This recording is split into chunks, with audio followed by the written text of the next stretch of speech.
Wow, congratulations. Rough start to the UFC career, but now 2 in a row. I mean, how good does it feel to have that, the winning streak going? It feels good. It feels good. I'm finally getting comfortable and confident back in this octagon, right? So that's important.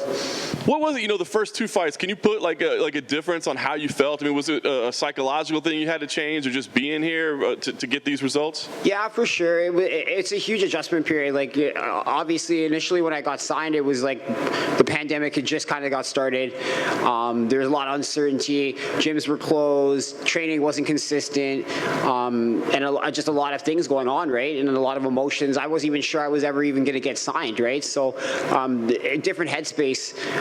And then after the second one, same sort of deal. Confidence is low. I just got smoked and submitted for the first time in my entire career ever. And then coming in against another top 10 opponent. It was a rough go. You know what I mean? And then for the third fight, giving me the Figueiredo, obviously he's not his brother, but still somebody with a last name like that.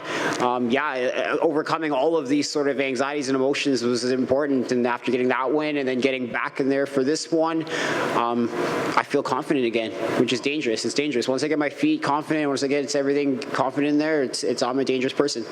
Obviously, nobody wants to really win by injury, right? So it's unfortunate, but I feel like you got to show a lot in getting to that injury, and I think probably even caused the injury a little bit based on. So I mean, I guess how satisfied are you with the performance tonight, even if it didn't necessarily end in a spectacular way? Obviously, like, we're all martial artists, and we all, we want to get in and perform, and so I'm not going in there trying to do hurt the guy or anything like that. I did feel when I had that armbar that it was tight, and we have to do is what we have to do to get him to get that finish or get the tap.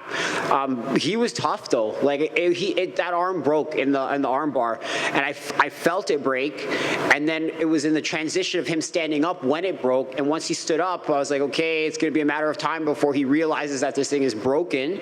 And then I just decided that we would just kind of lean him against the fence and let him touch the hand on the ground. It was a smart move on my part, and once that happened, he realized, and it was done, right? So I feel terrible, because obviously I don't go in there wanting to kill people, right? But I just it's unfortunate, right? I hope he has a speedy recovery. I know he's come off of a couple of injuries, and this was his first fight in 2 years, and I really do wish him the best, and for him to come back stronger from this too. So I'm not out there trying to hurt people like that, I know it's still a pretty savage move, right? To be like, I know that arm's broken, I'm going to make him post on it. Well, you gotta win still too, right? Fair enough. All right, so listen, I mean, did you see? I mean, you felt it break, right? Did you see the elbow turn? Because obviously he yelled out. Absolutely. I felt it. I heard it. Everything.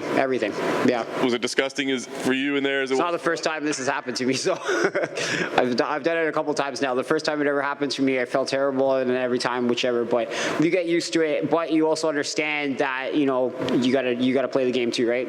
That's right. Fair enough. Last thing for me, I mean, obviously now you got this win streak going. What's the plan for you? I mean, do you want to get back quickly? Do you need some time away? No, absolutely. On the list? What's absolutely. up? I'd love to get back in there quickly. I'm getting married, so I gotta prioritize my life right now and make sure that I get my happy wife, happy life, right? But once that gets out of the way, we're right back in. You know what I mean? Like, this is my full-time gig, and this is what I want to do, and this is where I want to be. And I'm not getting any younger, so we got to keep going full steam ahead, especially with this momentum. Just keep it going. Congrats on the big win, Malcolm. Thank you. In a perfect world, you turn around quick. Give me the 1 or 2 names that'll get you on that route, even though we'll probably have to wait for the champ and Brandon for the 4th time. What are the 2 names you need to get right there in contender status? I have no idea. Do you know what I mean? Like, this whole division is it's starting to get very exciting. You know what I mean? Like, there's guys that are coming down from 135 that were like legends. You know what I mean? And they're coming down. So I'm excited to fight anybody in this division. You know what I mean? Obviously, there's a couple of losses that are in the octagon that I would love to get back and prove myself. But you know what? At the same time, I got to move forward, and maybe there's somebody else out there that whichever. So the flyweight division excites me, right? And there's a lot of exciting fighters, and anybody can get it.